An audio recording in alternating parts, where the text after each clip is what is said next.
Et bonjour. Aujourd'hui, on va regarder vite fait comment bien procéder pour attacher des morceaux de bois sur un mur en pierre pour fixer une meuble par exemple. Donc ici dans cette pièce qui était une étable, vous voyez là, c'est des murs en pierre dans le fond.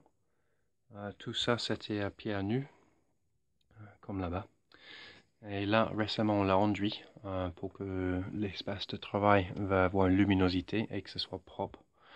Et là, par-dessus cet enduit, maintenant, on va fixer des morceaux de bois pour créer une établie. Donc, on va faire 2 ou 3 vidéos pour voir tout le processus. Donc, sur le mur enduit, on va tracer la position du meuble qui va être fixé. Donc là, c'est l'auteur, en fait, véritable hauteur, elle est là. Et ça, c'est la ligne qui nous intéresse pour poser nos montants. Après, pour les montants, pour les positionner, aussi une ligne à la verticale. Donc tout ça dessiné avec une niveau à bulle et une règle.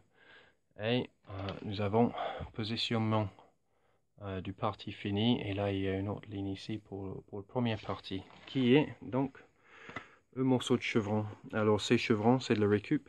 C'est des armatures de gros tuyaux. Donc il y a un chantier de travaux publics, de réaménagement de tous les réseaux eau usée, électricité, téléphone, un peu partout dans le Corrèze en ce moment. Et sur les chantiers, je suis allé récupérer des palettes et tous les emballages et des chutes de tuyaux, etc. Donc un très bon plan.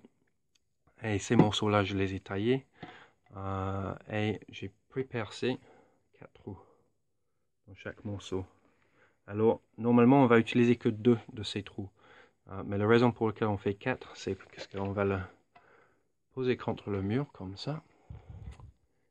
Et une fois qu'il est bien aligné, on va percer à travers, mais dans un premier temps, si je le pose comme ça, juste avec une visseuse légère avec une forêt de maçonnerie de basse qualité.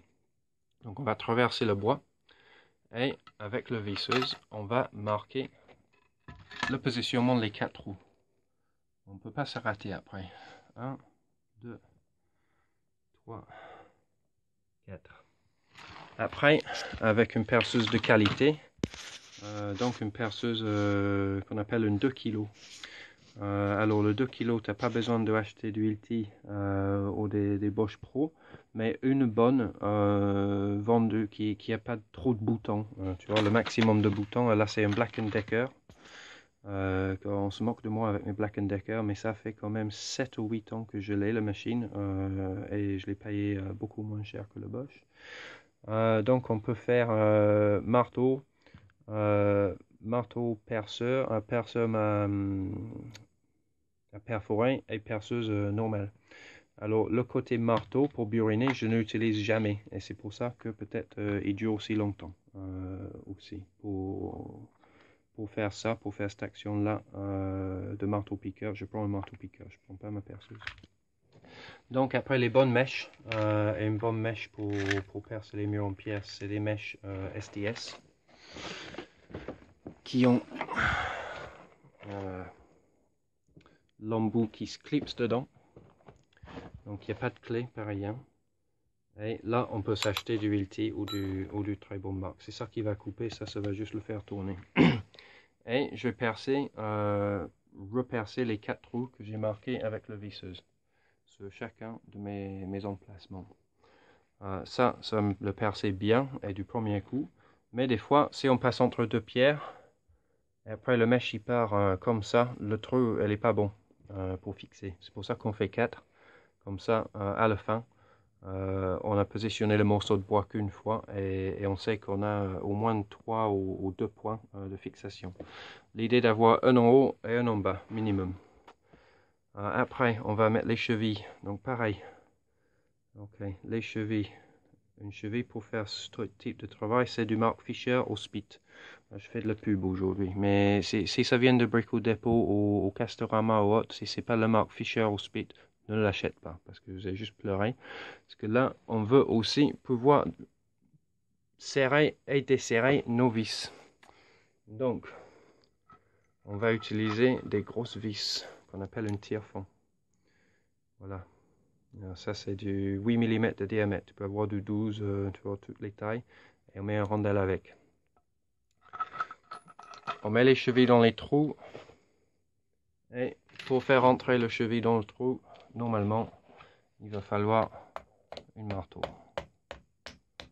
S'il rentre tout seul dans le trou, c'est que c'est pas bon. Si tu n'as pas besoin du marteau, c'est que le trou n'est pas à la bonne taille. Et ça comme ça.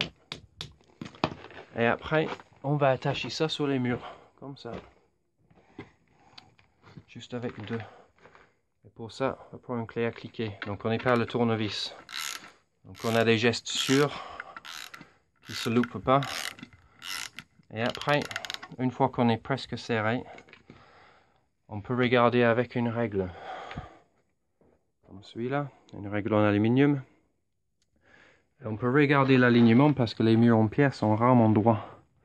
Et on peut aligner la tête, le haut de chacun de nos montants avec la règle.